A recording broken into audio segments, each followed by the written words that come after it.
And Yes. I guess I'm trying to make it so that way it sees me, but it's not doing that. All right. That was a fake start, guys. Warm up. Well, I'm going to have, apparently, take two. Okay. All right. So, I don't know if anybody can hear me online, but if they can't, then they're going to just watching me. I thought this couldn't be online. Who tricked me? You can't get CE credit if it's online. Oh, okay. They told me it wasn't even. But that's fine. Yeah, so that's because we really want to see you. Yeah, sure. I told them I was not going to do this unless you were here. Right. I'm not going to get you lobster, but I want to make sure I'm going to see you. All right, so first of all, everybody, you can look at the screen. If you see the screen, I'm going to need, if you want CE credits for today, or on your, you got the package, right? On your package, you need to scan that code so that way you get the CE credits. So if you please go,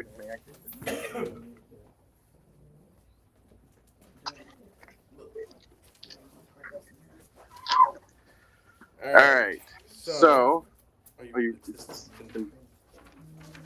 backwards? Oh, it's double. Okay. All right. So on this page, you can see it. There's a QR code.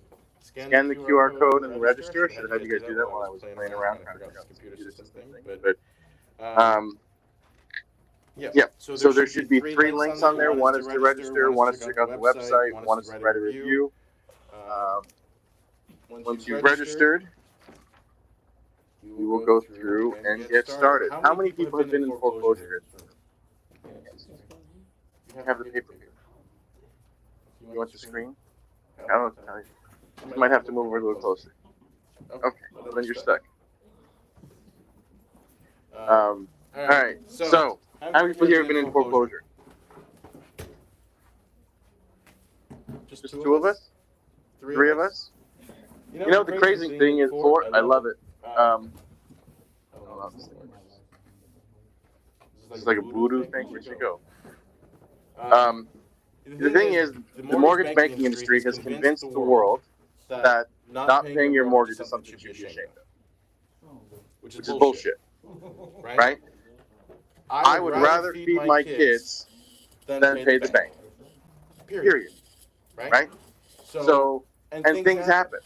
People don't realize that the majority of the country is operating from paycheck to paycheck. Most people are 2 to 3 steps away from foreclosure. What does that look like? My transmission went out. Shit, that's $2,000.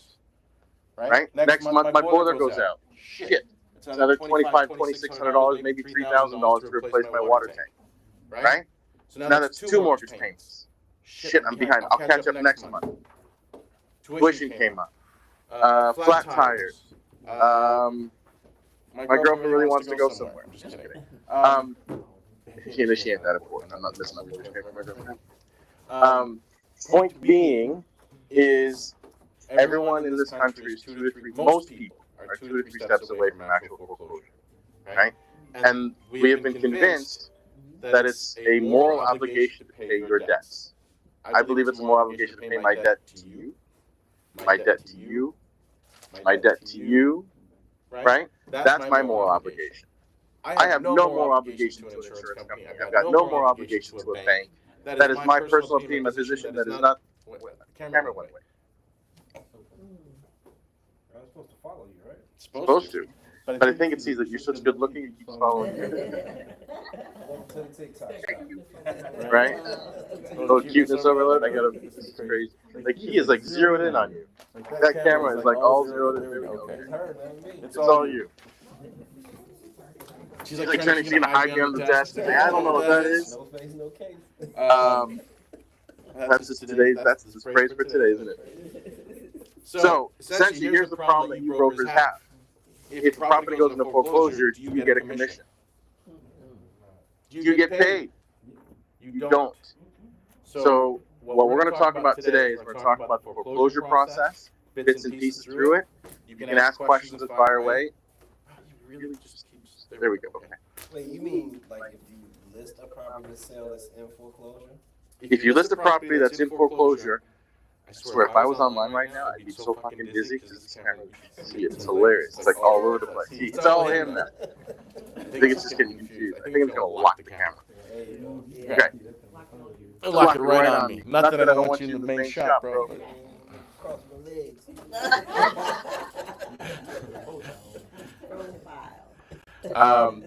Yes. So the question is, if you are going to list a property in foreclosure, how do you make sure that you get paid?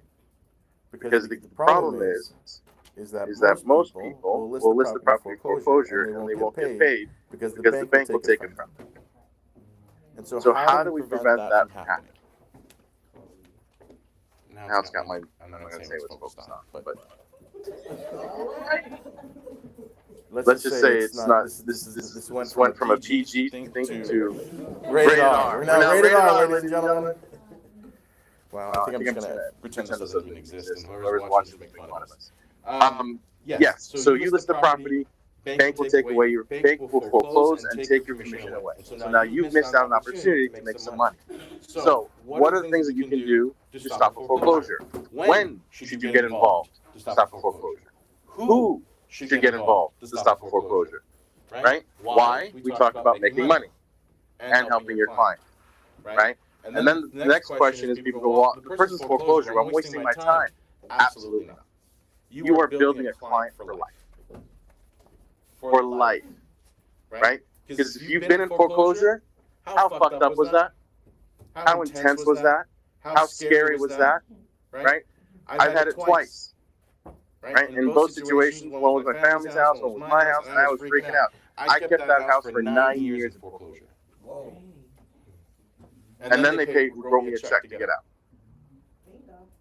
Right?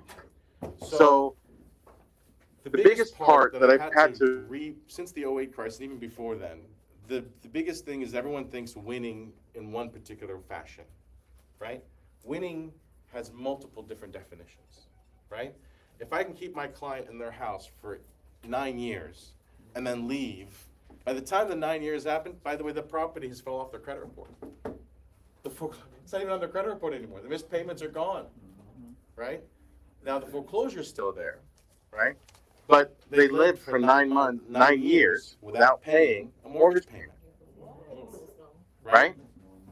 So the question now is, how do we define a win?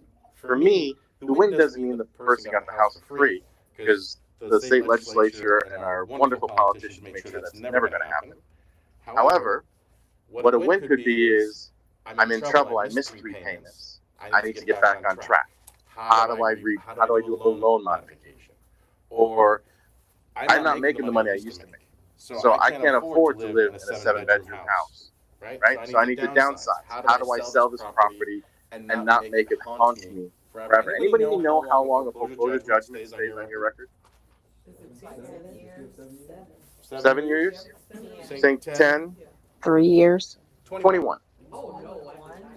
21 years. You have a deficiency judgment. That judgment will sit on your record for 21 years, which means that long after your kids have had their own kids, you still have a judgment hanging over your head, right? And so that's why a lot of bankruptcy attorneys are like, well, go file bankruptcy and you're done. Yes, that is absolutely true. However, you don't have to get to that point. So, for example, short sales. Right now, we are seeing a lot of properties that have a ton of equity that are in foreclosure, right? So how do you access those? How do you help those people? How do you get to them, right? Selling the property, they can take some money and put it in their pocket. If it goes to sale at the sheriff's sale, how many think the sheriff's sale is market value? Raise your hand if you think it's market value. Well, the court thinks it's market value, right? But if you're able to catch that, and list the property for them and get it sold to a private buyer, right, on the MLS or whatever mechanisms that we have in order to sell that property, they're going to get more out of the property. Okay? So that's kind of a baseline of things that I want to hit. And then how do I move this screen? Oh, there we go. Figured it out. Okay. So Essentially, what you want to talk about is what you're looking for. How do you know the property is in foreclosure? On the MLS, you guys can access and see the records, right? The county records. You can see what's recorded on the deed, right? Recorded on the property. You will find a document called the Lis Pendens, right? If anybody knows what Lis Pendens is, raise your hand. You've seen it before. Welcome to the club. So, a Lis Pendens, for those of you who don't know, is a declaration that someone is suing related to that property. And so the bank is telling the world, we have a lawsuit against this particular property. Okay? That said, that's the first thing, and then it's coupled with a complaint. So they're going to file a complaint. Okay? Now, where do you step in? At any point in time right now. Now's the time that you want to get in. Now's the time that you want to talk to the client. Now's the time that you want to let them know, hey, you have options, and by the way, it's okay. There's nothing wrong with where you're at right now. Shit happens. The biggest thing that hurts us is our ego. Our pride. We shame ourselves, thinking, oh my God, but you'd surprise the resources, number of people that will step up and help you when you're in trouble, right? That's what we're about. So there are options for them, okay? The sooner that you get legal counsel involved, whether it's our office, and I'm happy to give you a list of attorneys that I would trust to handle my own foreclosure, right? Get legal counsel involved as soon as possible, right? But don't just go into a foreclosure without a plan. Everything needs a plan, okay? So what is their exit strategy? Right? What if they're doing a short sale? That's a commission. If they're gonna selling it, that's a commission. If you help them in the house to figure out where they're at and get them a loan mod or help them to get legal counsel and legal support to get that loan mod, you just saved them. That's a client for life. They're eventually going to sell that property. They're eventually going to refer you to somebody, right?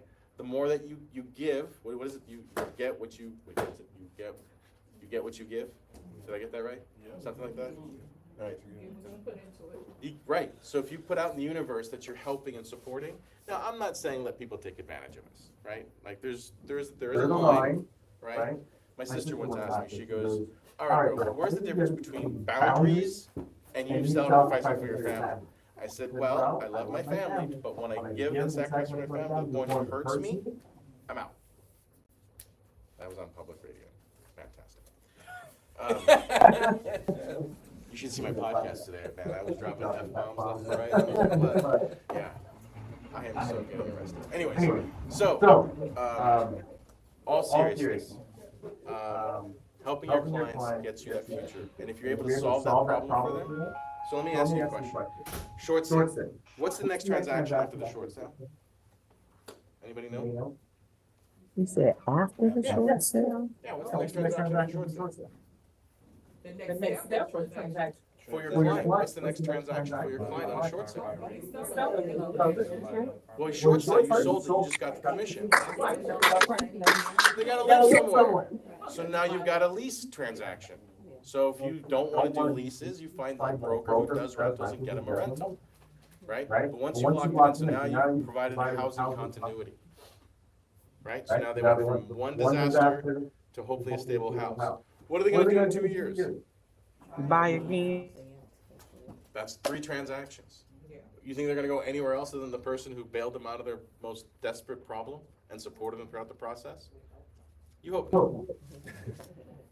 That's where follow-up and referral and, calling and contacting. So now the next process we talked about, so Lis Pendens, the complaint was filed, the complaint initiates the litigation. I gotta remember, I'm still in the camera. The complaint initiates the litigation, right? The next step is they're usually gonna serve with process, right? So this is an important step, and it's hard to explain, but I want you guys to understand. Anybody ever been served with a subpoena or served with process? Am I the only fucker that keeps getting server shit? Okay. All right. Very litigious. Yeah, right? Interesting fact, 99% of attorneys, more like maybe 98%, have never been sued. But I don't mean like they haven't been in a lawsuit. Obviously, they've been in lawsuits. But they themselves have never been sued. So they don't know what it's like. I, unfortunately, have not had that luxury. I have been sued many a time. That's why I became a lawyer. I'm like, fuck that, I'm doing it right back at you. Right, exactly. Yeah, I always tell everybody, I used to be in I used to do a lot of litigation, and I really moved more toward the transactional side in this part of my career. And it's because I've done so much therapy, I'm not as angry as I used to be. And now the only time I go to court is an opposing counsel pisses me off enough. So, I think I'm doing stand-up right now. All right, so the next piece is you want to talk about the other milestones. So you've got the service of process. The reason the service of process is important is because this is what starts the case against the client, right? This is where the borrower gets it, and the borrower knows they have a lawsuit. And what does that look like is somebody shows up with a very thick stack of papers and hands them to someone over the age of 13 in that house. These are important pieces that I'm saying. 13 in the house, big stack, right? And the reason this is important is because if they did not receive that and that did not happen, it will be very helpful down the line. And I'll explain that when we get there. But right now, service is important. If you find out from your client, did you get served? Blah, blah, blah. During foreclosure, did you get served? Is a very important question you want to ask. All right? You can't get a legal advice about it, but that's very important for me to know in case your client comes to you at the very end of the process. The client has a right to reinstate the mortgage, which means they pay off all the amount that's owed and they missed up until that particular date, and they can pay off all the arrearages to reinstate the loan to bring it back to where it was prior to default. That's a reinstatement. Usually it's within 3 months of the initial filing or 6 months, like 3 months from judgment, or I can't remember the exact dates. The bottom line is 90% of banks will take a reinstatement, not more. You end up in situations where it's rare, but where you have like a private money lender who just wants the property, or some nefarious movement that's taking place where they use the mortgage to take advantage. But majority of banks will do a reinstatement as long as it's before the sale date. Then you have the redemption, which is you can redeem the entire amount of the property, where you say, you know what, I owe you $350 plus interest plus attorney's fees plus cost, I want to redeem it. So I can pay for the redemption. So then the full redemption of the loan, and then I get the property back and pay off the loan in full. How long is that period? The redemption period? That's a great question. I always forget. I think they're all within a few months of, the redemption can happen anytime before the confirmation of sale. It says on here at least 90 days after judgment.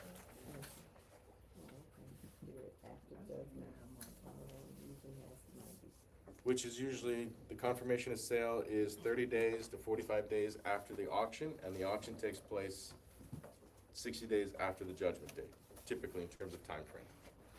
Because they have to judgment, and prove up, and then they have to spend 4 weeks to publish. They gotta publish it for 2 or 3 weeks in a row.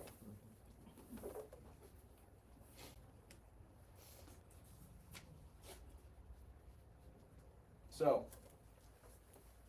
every foreclosure that goes and finishes without you closing it is you don't get paid, right? So one of the things that we'll look at is we want to get them right when the case starts. We want to get them before the case starts. We want to get them before judgment is entered. We want to get them after judgment is entered, right? We want to get them for sure before the sale. If that sale takes place, game over. That's it. Because at that point, the bank has determined that they're not going to negotiate with you. In their mind, even though legally and technically they don't have ownership of the property yet, because that doesn't happen until the last step, which is confirming the sale, okay? The bank says, we own it, I don't know what we're talking about. So the negotiations usually stop at that point. So we want to get in there before the sale takes place. We will not touch a case that is within a week of the sale date. If it's less than a week, it's too much. The amount of work that needs to go in place, to get that file, to put it in, to get in front of the judge on an emergency basis it's just too much, right? So if you're at that point, tell them you're done and help them find an alternative residence. And they probably have, depending on the time of year, anywhere between 60 to 120 days before they have to move out at that point. Okay? At that point, you're looking at a cash for keys. And you're going to help them move out as quickly as they can. Because what is embarrassing is having the sheriff show up at the door and pull all your shit out, or lock the keys and have everything on the street. I've seen that happen way too many times, and it's not pleasant. It is thank you. It is avoidable. They don't put it on the street anymore? No, cause I go to a few of them, and like I gotta stand there like I'm security, waiting on them to exit while the sheriff has me locked up. They lock the doors up and they lock everything up. Then Yeah. set up another appointment and come in and get this stuff. Some counties still put the shit outside. I just seen it happen next door to a building I was closing. They put all the You counties. sound like within the week of the actual sale is pretty much like over. Yeah, the week, if the sale date is on a Friday, do not come to me on Monday. Oh, but, okay, but before though, A week leading up. So if you come to me the Friday before, right, that's at least 7 days, so you, okay. right? So we need 7 days to stop a sale. Now, when you're stopping a sale, what's the purpose? Buy more time. But why? You wanna To give you work time to out. list the property, find buyers. My point is, that's the question the judge is gonna ask me. What are we doing here and why? Why are we doing this? Why are you wasting my time? So we need to be able to provide a legitimate offer, right? This is very clear. A lot of times people wanna come do a short sale and they're like, oh my God, it's a short sale? I'm gonna offer them 50% of the value, I'll make them, nope, doesn't work. Bank is smarter.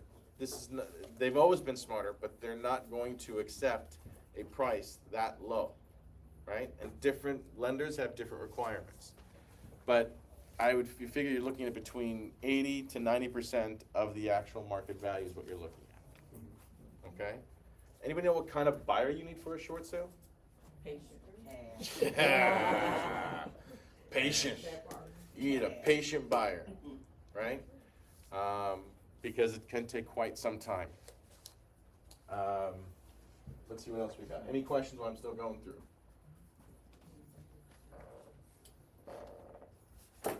So we talked a little bit about a couple things. Missed payments, usually 1 to 3 months.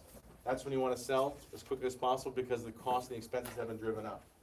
Court hearings start usually between 4 to 6 months, and then the auction usually takes place within 12 months of the original filing. I'm at the foreclosure timeline, your window is tight. Okay? Judgment of foreclosure usually 9 months out. List pendants is within 2 to 3 months of the first missed payment.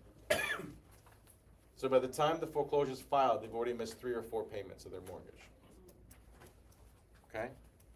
Now I'll tell you what I told all my clients, and the reason staying in the house for extended periods of time. The purpose of delaying the foreclosure, in my mind, is to give the person time to stand back on their feet. Right? Get that job, get that promotion, get that commission check, get whatever it is, get married, find a sugar daddy, whatever it is, sugar mama, right? 'Cause, you know, we get our pay too, right? Sugar mama. So whatever you find, whatever works for you, you need to find what you need. I would love a sugar mama. Yeah, I'm not gonna. My mind went to so many things I shouldn't say. Remember, you're on camera. I know. I'm live. I'm live. What's your wife's email? My wife? Oh no, divorced. Thank you very much. .com. Happily-divorced.com, baby. Happily-divorced.com. And we see why. Yes.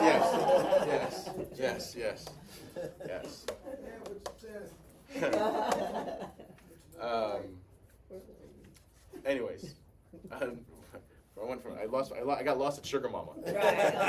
What were we talking about? Buying more time so they can find a way to get. Buying more time to get their feet underneath them. Absolutely.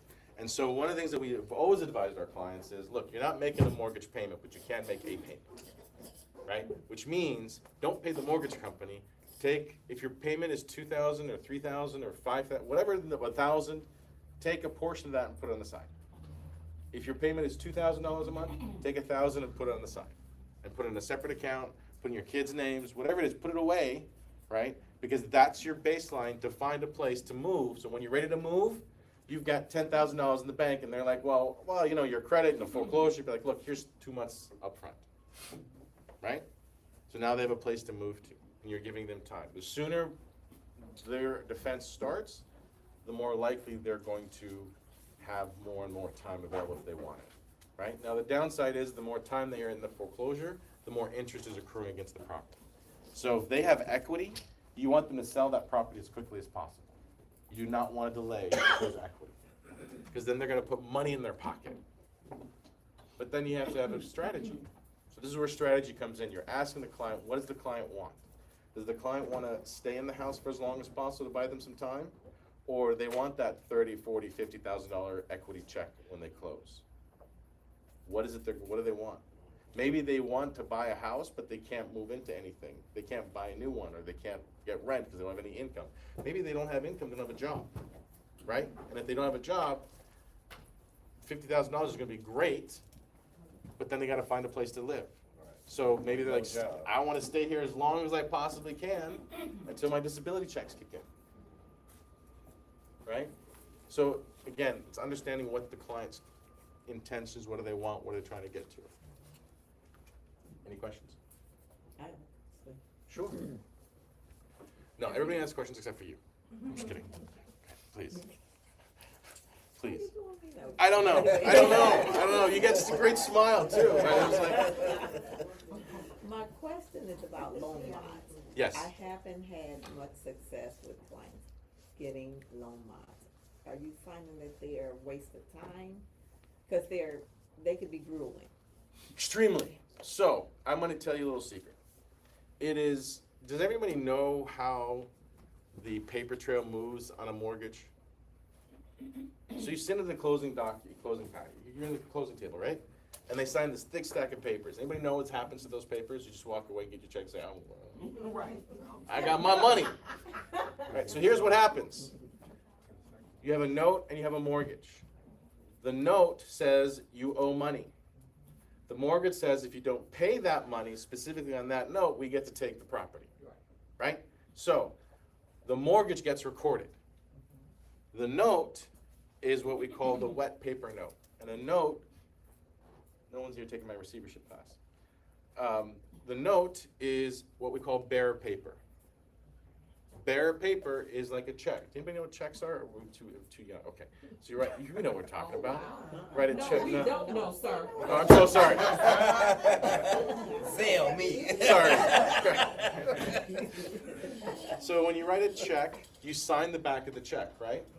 The back of that check now means I can hand you that check. I wrote it to him. He signs the back of it, and he can hand it to you now. What was your name? Tristan. Tristan? Yeah. Nice to meet you. What's your name? Pierre Pierre. That's right. Oh, that's right. Pierre Mason. Mason. That's right. I remember there's a two-name. Pierre Mason. So Pierre Mason then signs the check, and he hands it. What's your name, sir? Michael Major. Michael? Major. Midgel. And hands it to Michael. That check never got cashed, but he gets to pass it along from person to person because it is considered actual tender value, like $1, like a $100 bill. So the note is the exact same thing.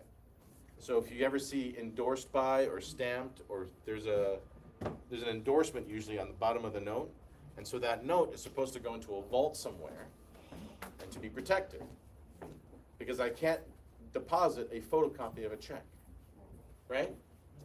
So same thing with a note, which is why when they talk about the lost notes and notes were lost and disappeared. Well, here it gets even better. The bank that issued the money is let's say it's somebody give me a mortgage broker, one of the mortgage guaranteed rate. Okay, this is nothing against guaranteed rate. Guaranteed rate gives the loan, right? Well, they turn around and may not do this, but I'm just giving an example, right? So guaranteed rate takes that loan and they go ahead and then they sell it. If it's an FHA, they get the FHA backing. If it's Fannie Mae and Freddie Mac, it goes to Fannie and Freddie Mac, right?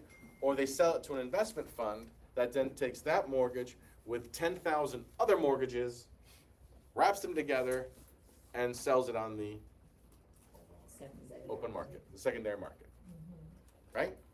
Now, what does that mean? Why is that relevant? Banks are the biggest wholesalers. They are. Did you say a horse? What they do is they bring a servicer in. You remember when this question started? It was about loan modifications. I'm paying attention. I'm paying attention. I'm paying attention. So they put a servicer in the middle Right. to collect the payments and manage the escrow, make sure that insurance is paid, make sure the taxes are paid. That's what the servicer does. And the servicer gets a percentage off the top of the money that they collect. That's how they get paid.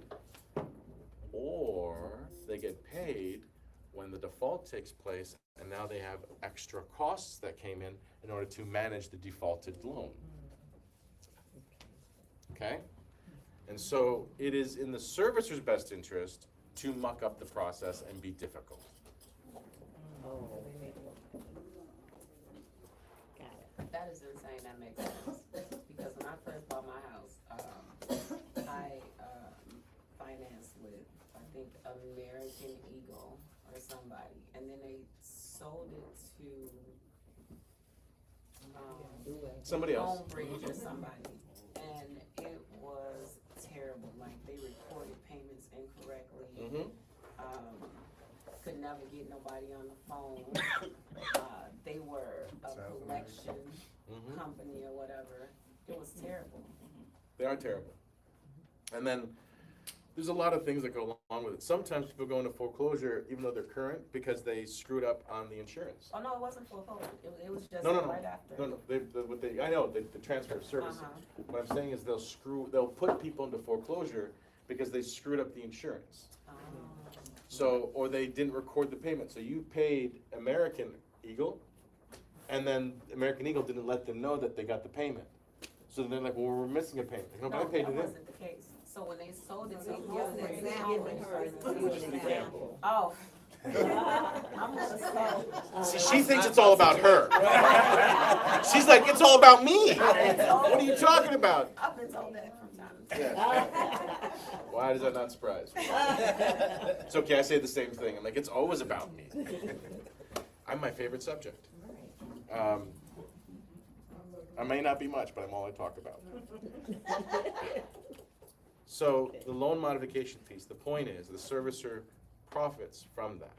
And it gets even more nefarious. So as they get further along in the process, the foreclosure takes place and they take the property, they make money on, they've taken the property, they've gotten a deficiency judgment, right? And so at the very end, they now own the property and they can dispose of it. So then the servicer will hire local companies that they'll make money off of to potentially even rehab the property or fix up the property. And so they make money off of that, and they make money on the sale of the property. Like, there is money made throughout the process, and guess where that money is not going? Into your pockets, right? So, we talked about the different steps. We've got the foreclosure sale, the confirmation of sale. If the sale's taken place, what does that mean? They're dead. Right, now you look at, We've had a few turned around with confirmation of sale period. before the confirmation of sale. Yeah, if it's already been confirmed, no. If the sale's already taken place, the likelihood of undoing the sale is extremely difficult. Exactly. Now, I have done it. Do you remember we talked about service of process? Who remembers we talked about service of process? Yeah. What shows up? Anybody remember? 13-year-old, you gotta be over 13 with a stack of documents, right, to your house? Okay, now, if that didn't happen, because there's something called sewer service, where they say they served you, but they just threw it in the garbage, or they say they served someone, like I have a client who's well, I'll just talk about myself. I got served, they claimed to have served me, and they said they served a 65-year-old man. Now, I was 34 at the time, and I'm like, Judge, I know I did not age very well, however, I know I'm not 65, okay? So the point being is, that sale, at the confirmation of sale hearing, if I file a motion to quash service, because they didn't properly effectuate service, wipes out the entire case and goes right back to the very beginning.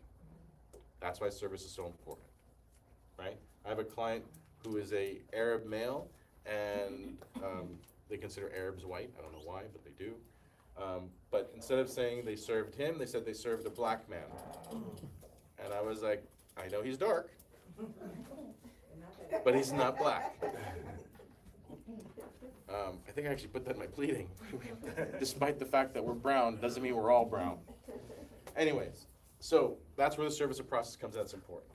Loan modifications, Why would I do a loan modification? Multiple reasons. One, you might just get it.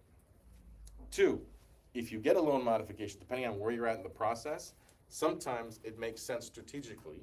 So everything you have to do in this process is strategic. You got to think about why and where. So the good news is if you're doing a loan mod and the property's at auction or about to go, and we're like right at the end and you do a loan modification, I would advise my client, do the loan mod. Even if it's a shitty payment. Do 3 or 4 of those, right? If you could do 4 of those payments, what they do is they put you in a trial payment plan. Anybody familiar with that? TPP.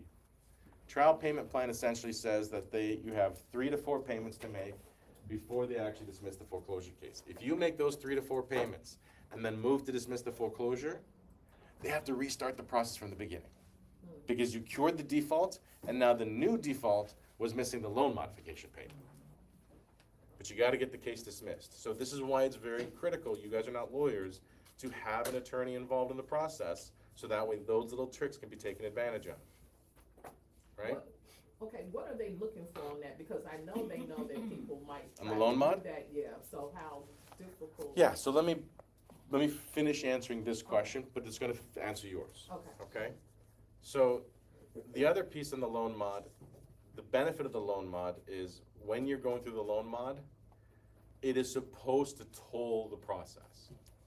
It is supposed to delay the process. It is supposed to stop everything. However, banks lie. Didn't know you know this. It's a new thing. It just kind of happened. It's very recent. It just came up. I think it's a millennial thing, but I'm just kidding. But they will negotiate with you on a loan mod while they're foreclosing. And so you think you're stalled, but they're actually dual tracking you, which is what happened to my Arab friend buddy who they said was, luckily, I was able to catch it and then figure out what was happening and was able to file the motion to quash and reset the case and start all over again and set it back, right? But the point was, he was negotiating a loan mod thinking that they were gonna give it to him. He was right there. He just missed one payment. And then he tried to make the second payment, and here's the fucked up thing. They won't take your second payment. You missed the first payment, the bank won't take the second payment under the way they used to do it before.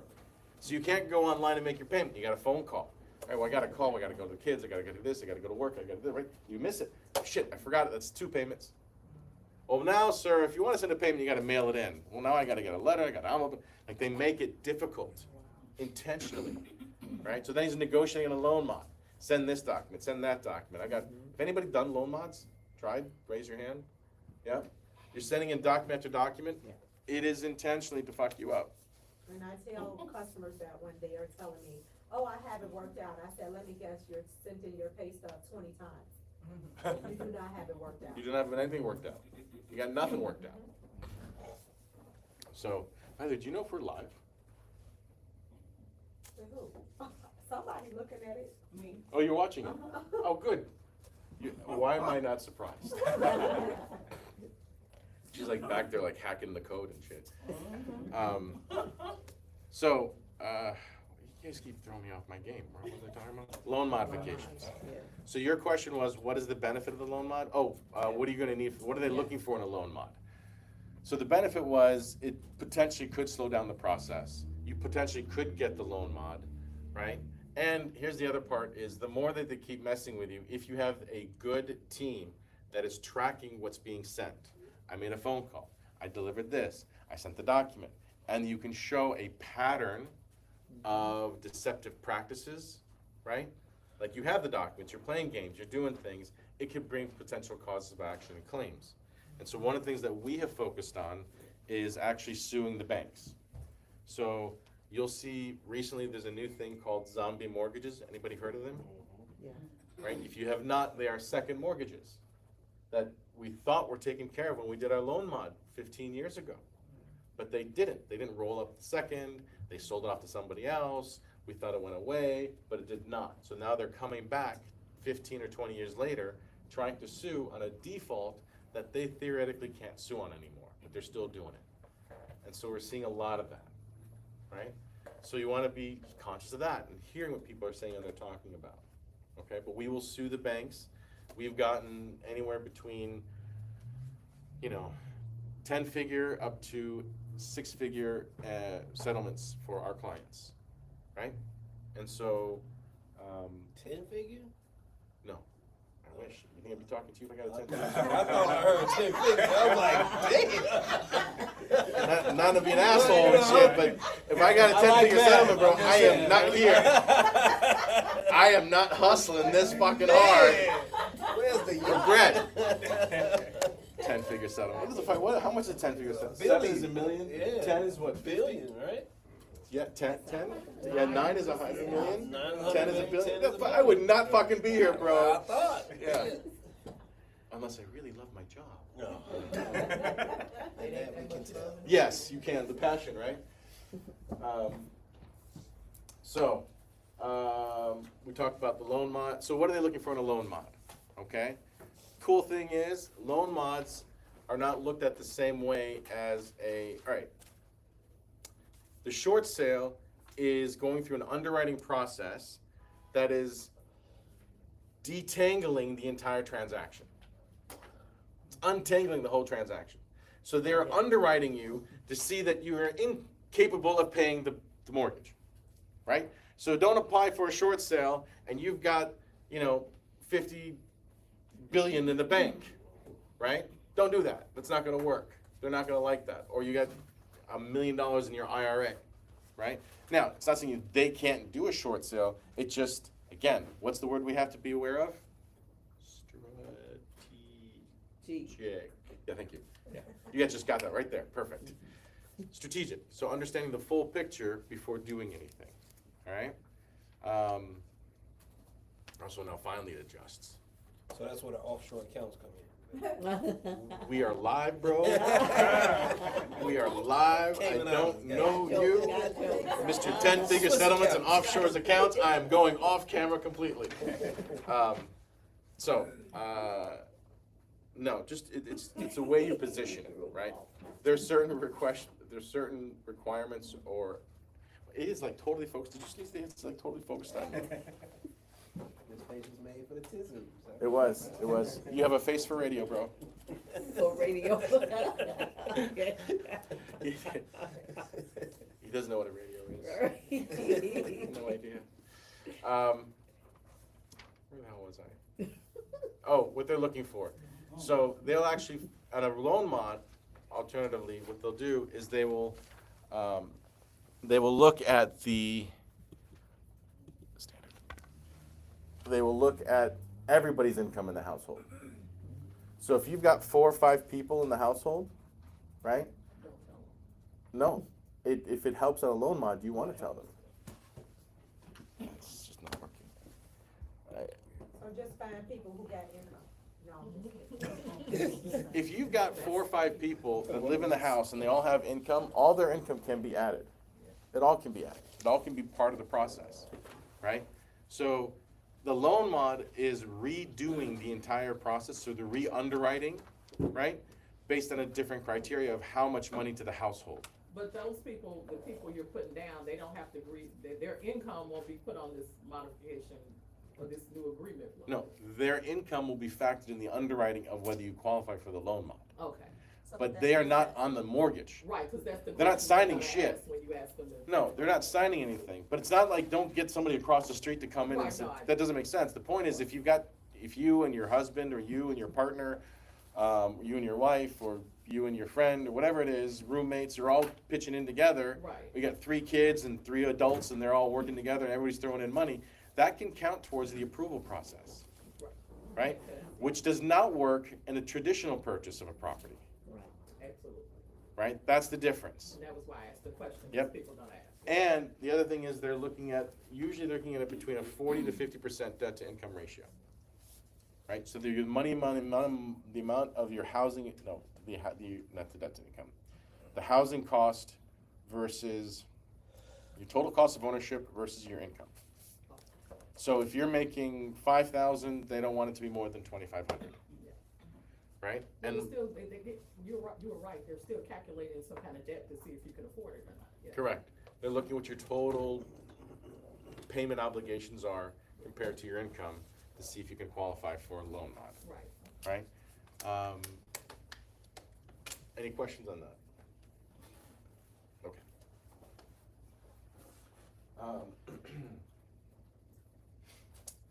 So, what are the things that you can and cannot do? Brokers can represent a homeowner that lists the property during the pre-foreclosure process or short sale with informed written consent, right? So you wanna make sure you get the short sale addendums, you wanna make sure you get the short sale contract pieces that you have them sign, right? And if you do get a contract, follow the stuff in the MLS that they have for those short sale information. It's very helpful, right? Because it answers a lot of questions and it helps the attorney's life easier in terms of negotiating that. And without question, get the earnest money. I've had many a deal where the short sale is approved and suddenly the buyer goes, oh, I'm out. And I'm like, now I gotta go find a new buyer and start all over again. And then I'm like, well, where's the earnest money? Like, well, he never paid it. Well, why not? Well, because it was a short sale. Are you kidding me? So, earnest money is critical. By the way, you don't have a contract if there's no earnest money. No earnest money, no contract. I don't know if you're familiar with that. No deal. Any deal. No earnest money, no contract. What is a contract? Anybody remember? Offer, acceptance, consideration. Even if it's a dollar. I offered, he accepted. Where's my consideration? I know there are deals that have went through without earnest money though. Absolutely, doesn't mean they were right. Nobody, right, okay. I know, I have heard there are people who sell drugs. Yeah. Because we know what a contract is, of course, we all studied that, but yeah, not thinking about it, well, it could be, yeah. Not we exactly. all. Yeah. Well, if you went through the real estate class, you should know it was taught, is what I'm saying, so. Yeah, as a real estate agent or a real estate broker, it says that you have to have earnest money. But earnest money is the consideration, and the earnest money is the detriment to the offer. Right? So I'm making a detriment for you to accept. I'm giving something up for you to accept my offer, which is putting the earnest money down. Now, what you cannot do, if the property has already gone to sale at the foreclosure auction, do not advertise it for sale. Don't do that. And if the property has confirmation of sale, do not advertise and do not list the property for sale. And you cannot claim redemption rights or claim any rights on behalf of the owner. The owner is the one that has to claim their own rights. Okay? You definitely do not offer legal advice. Right? Do not complete or provide legal documents or legal pleadings to file in the court. Don't do that. Bad idea. I know a lot of brokers are like, oh yeah, I just helped my client, and we just wrote this document. You have no idea what you're doing, right? You know, we have a saying in Arabic, you go, give half your dough to the baker, even if he, give your dough to the baker to bake it, even if he takes half of it. Because then I'll end up with bread. Right? Do it myself, I'll end up with a lump of shit. Promise foreclosure delays or outcomes without legal consultation. You cannot promise anything. We don't promise anything. I never know what's going to happen. I don't know what's going to happen. I can go to court and have everything perfectly right, and I get completely left. Had it many a time. So,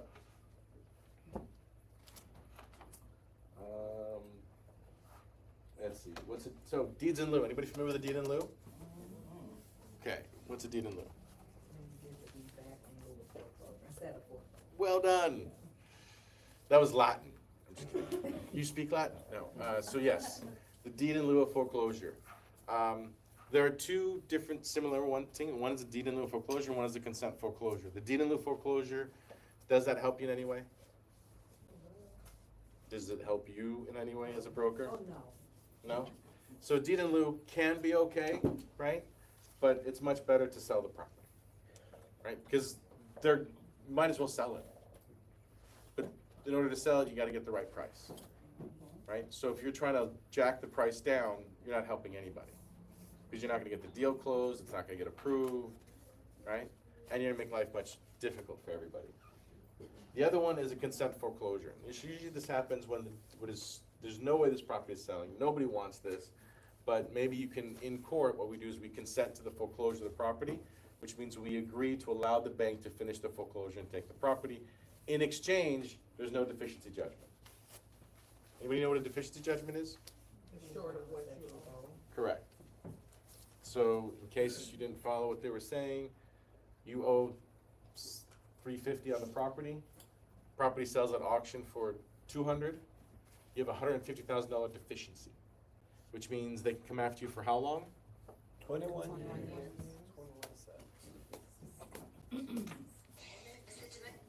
So. Does the short sale leave a deficiency? Ah, great freaking question. No. So the short sale is the bank accepting the loss, Right. right, and allowing you to walk away without it. Now there's certain restrictions. You can't sell it to yourself. You can't sell it to family. What we call an arm's length transaction. So there has to be arm's length between yourself and or between the buyer, between the seller and the buyer. Does it generate a tax liability? What's that? Does it generate a tax liability? No. What it does generate is a 1099-C. Okay, I might be something. So there's what we call debt cancellation, right? So this is where you need an accountant who knows their head from their ass, right? They're as common as attorneys who know their heads from their ass. And there's a lot of us, just for the record. I'm not saying there aren't. But there are people who don't understand the 1099-C. The 1099-C essentially is saying, you took money to buy this house. And now that you gave the house back or whatever happened, what you actually received and what you benefit are two different things. We gave you $300, and now the bank is taking a $100,000 loss because we only got $200. So we gave you $300, you only gave us back $200. So that extra $100,000 becomes income. It's called ghost income. And people are like, what? I didn't get any money. You technically benefit by $100,000 because you have to pay back the full $300. Now, what does that mean? Everybody following me here? Yes. So technically, you have to pay taxes on it. However, there are exclusions, exceptions, right? If the person if a person has filed bankruptcy, that's one. That means they don't have to file bankruptcy. That's one exception. The second exception is if at any point in time, right before that 1099-C, right before that transaction, if the total of their liability, the value of their liability, the total value of all their money that they owe,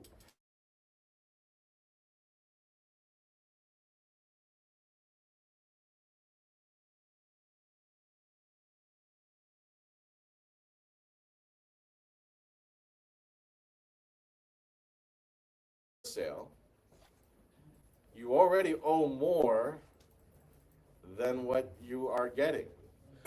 So the value of the contract will determine what the value of the property was prior to the transaction.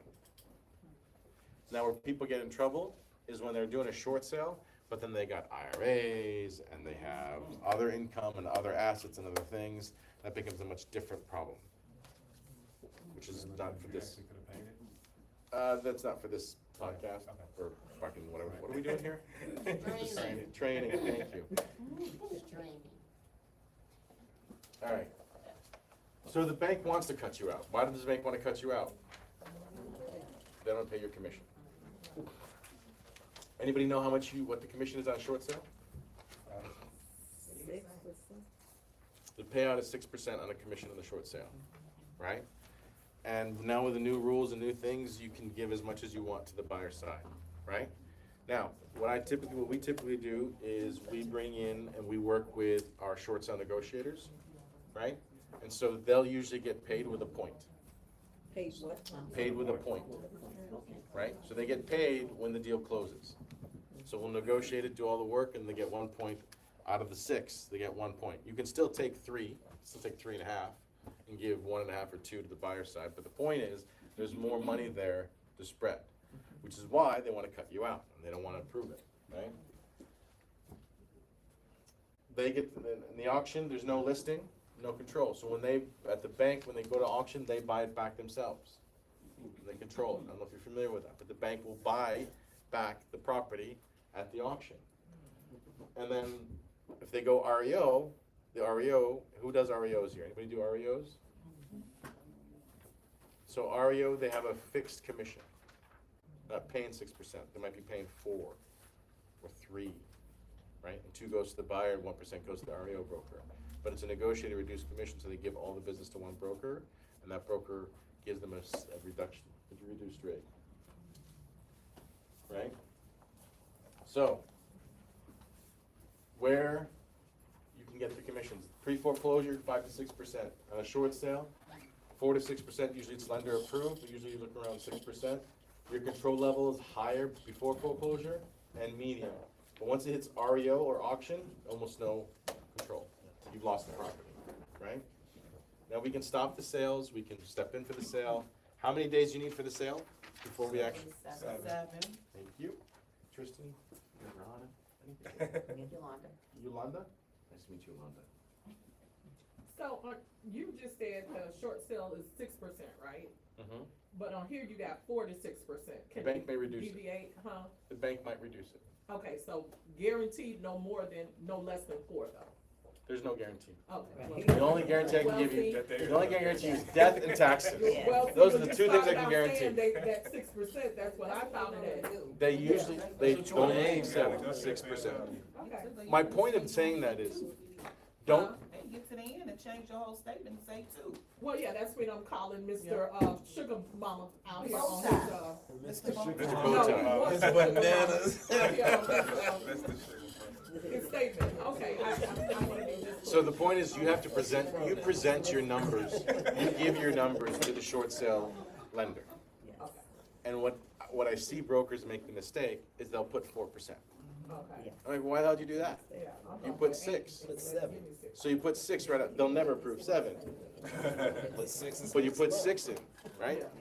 So they may come back and say less, but if you don't start with 6, you won't get 6. Negotiating, thank you. Yep. So, short sales 101, when can a homeowner apply? They are behind on the mortgage payments or facing financial hardship.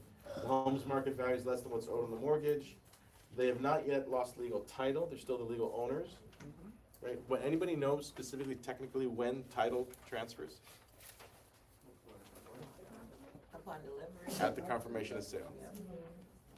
At the confirmation of sale, a judicial deed is ordered, and the judicial sales corp or the sheriff, whatever it was, will issue the deed that goes to the person who won at the auction.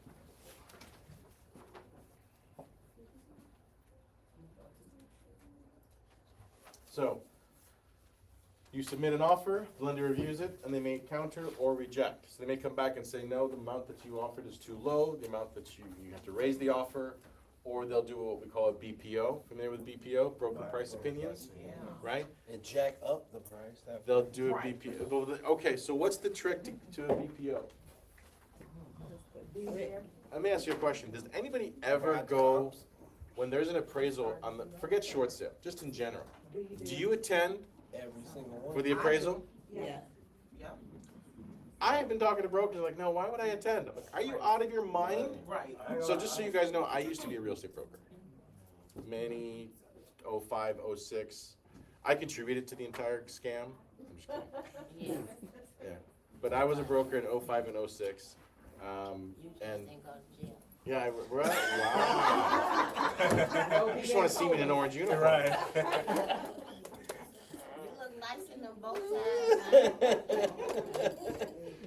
I do not, if we weren't on camera. If we weren't on camera. With that evil smile, with that camera, ooh-wee.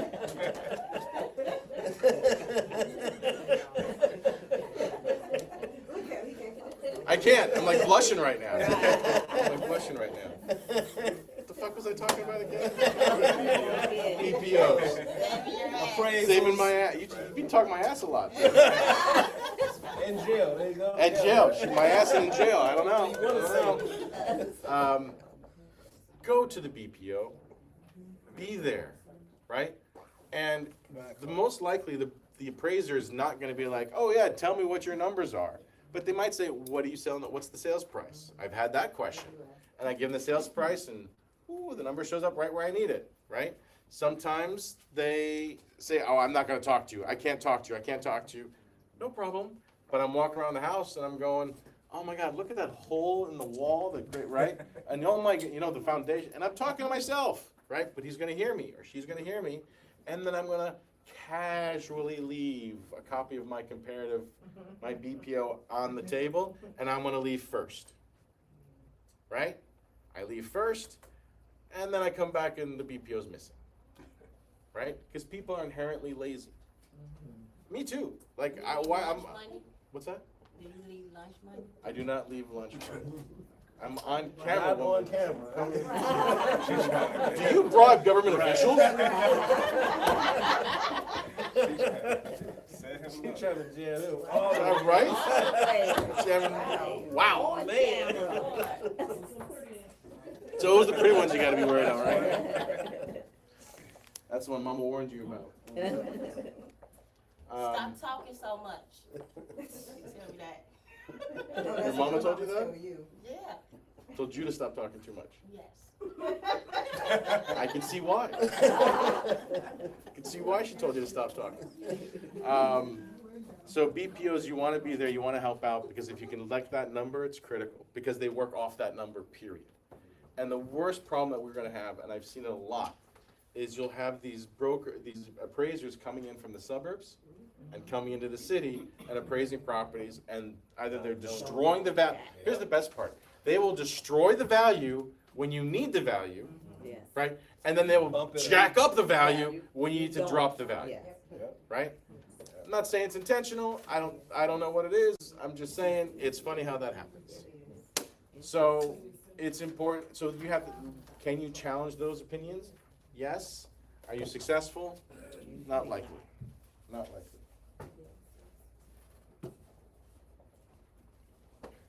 So, the ways you want to protect your commission, okay? You want to talk about notice language. You want to put your commission protection and listing and addenda. So your information that you have in your listing, fill it out completely. I know you have to do a formal listing agreement. Make sure you get all the information there, because that's going to be important for us when we submit that for short sale approval. We got to have the commission proper. We got to have the price point proper. There will be things we might have to modify, right, to come back in. You want to make sure you spell out what's going on in the short sale contracts. It's very clear, using all the right addendums for the short sale contract. You want to make sure you have those. Here's a little trick. Do not put a closing date. You put, on the contract, do not put a closing date. Nope. Lender approval? Nope. You put 45 days from lender approval. 45 days from lender approval. Because if you put a date, then what happens is the bank the short sale approval lender, be like, okay, well, now it's been 4 months. Now we need a new addendum. You got to write it. It just creates more paperwork and more confusion. So 45 days from lender approval, that can work. That's how you want to do it. You don't want to put a date on there. Okay? Any emails, any communications you have with the lender, if you are talking with the lender, if you have spoken to the lender, you want to make sure those are documented. This is what we do. So everything gets documented in our case management software. Our times, our phone calls, everything's recorded. We're keeping track of the entire process so we can show if we want to bring a case later on of, it just keeps, like I gotta stand over here. There we go. So we keep a log of everything that happens so that we can bring that as a cause of action against the bank later. So, when the offer is approved, what broker should ask for first? Is this the highest and best offer? Was this the highest and best offer you can get for your client? I've seen brokers where they'll list the property for a short sale and they'll accept the first offer on day one. You need at least 5 days of listing for you to actually be approved by the bank, right? Now, it depends. If you just get the file, and we gotta do a short sale, and we got a sale coming up, and we gotta get the auction in, that obviously get me a contract. I cannot submit a request for a short sale without a contract. Or, I'm sorry, I cannot stay the sale without a contract. Okay? What should you do next? The offer's rejected, now what? Gotta get a better offer. Resubmit. Why do they go bad? Can we get a copy of the appraisal? Can we get a copy of the BPO? What's going on, right? Because information is power. If I know what I'm dealing with, we know what the situation is, we can come up with solutions. And are we wasting our time? Do not waste our time. Do not waste your time, do not waste my time. This is the part where about sacrifice versus boundaries and family and all that other stuff, right? Don't waste my time. I'm here to give back and to help as much as I can, but if the client is not responding, I'm out, right? Because I can't do this without the client. Because we have clients who want to bury their head in the sand. There's many clients who have to like drag across the finish line to get through approvals, right? Quickly, okay. All right, so your role, so you're the broker's role, you know you're listing and selling, you want a strong legal partner, right? And that could be me, or I can give you a list of other attorneys who do foreclosure defense work and transactional work, right? You want a strong legal partner who knows what they're doing. Like as I said, I'm humble enough to know that I'm replaceable, arrogant enough to know that it'd always be a downgrade. I like that. Women don't like it when you tell them that. I don't give a fuck, but just saying. They don't like it when you say that. That's the follow-up. I like that one. Right. What's that? I said, I have never had one smart enough to say that. Right? Well, here I am. All right. Don't try to figure it out. Right? You can ChatGPT the hell out of it, but it's not the same. Right? You can doom scroll to the end of time. It's not the same. You need legal representation to actually help guide the steps. Right? They have an entire team of lawyers that have been doing this over and over again every single day for the better part of 40 years. And the system is designed for them. And I'll tell you why. We had many wins early on in the 08 crisis, right? 08 to 12, we had a lot of wins. Every time we won something, they would go to Springfield and change the law. Okay? I don't like evictions. What about them? They're designed to have legal advice or representation. You know, funny, eviction is one of those things where depending on what side of the fence you're on, you think the other side is more powerful, right? Like landlords have power, get out, you haven't paid. But they gotta go through a lot of hoops to make it happen. And then people think tenants have all the power, and they do have all the power. But at some point, they have to leave. That's a whole nother lecture, another seminar, but I got a lot to say for those. Working with attorneys, your handoff, want to get them in as soon as you can. Has everybody got the point that you get into the process as quickly as possible? Yes. Right, as quickly as possible. Okay, so I've had a broker who had a list, who did not list the property, did not come to us in time, and they lost a $12,000 commission. Right? And I know we could have closed it, and I know it was possible, but they didn't act fast enough. And I believe that their property had equity. So we weren't negotiating a short sale. Okay? Yeah. Spot the red flags early, so you know missed mortgage payments, court letters, or list pendants, right? Clients are concerned or panicked or feeling stressed out. What are they stressed out about? Forgive my back, by the way. Refer to a legal partner immediately, right? You want to track the loan modification status. You want to get a third party, so if you're going to be communicating, or if anybody's going to be getting to the bank, they need a third party authorization, right? Anybody know what a third party authorization is? Yes, you gotta have loan number, social security number, all that good stuff on that. And what is that, what is it actually doing? Written approval from your owner, from the owner, In order to do what? to speak with the, on their behalf. Exactly. You want to make sure that your name is clear, right? We actually put our office, not the actual individuals, because we want to cover the whole office. And I can't tell you how many times they lose those documents. Tell me about it. And the other key is you want to use their documents. If you're using your documents, they have to read them. Their documents, they don't have to read, because they don't read.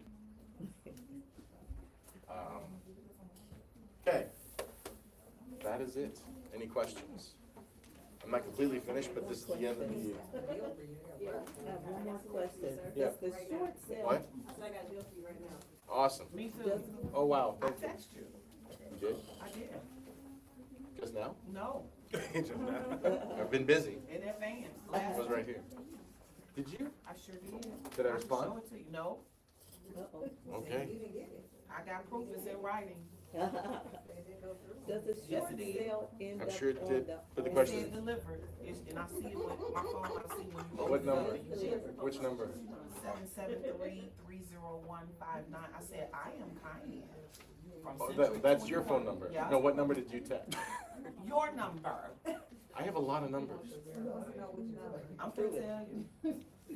It said it went to, what's your number on here? 312-775. 0980. 0980. So that went to the main number. Okay. Did not come to my cell phone. So you should have gotten a response from the team. If you did not, I'm gonna go kick somebody's ass. I didn't. All right. No response. Can you see me before we go? I'll have you text it to me. So one of the things, if you saw when you registered on that front page, there was a couple things. One was a link to the test. One was to register. So now we got to take the exam. If you want the CE credit, we got to take an exam. So go back to the link, click on take the test.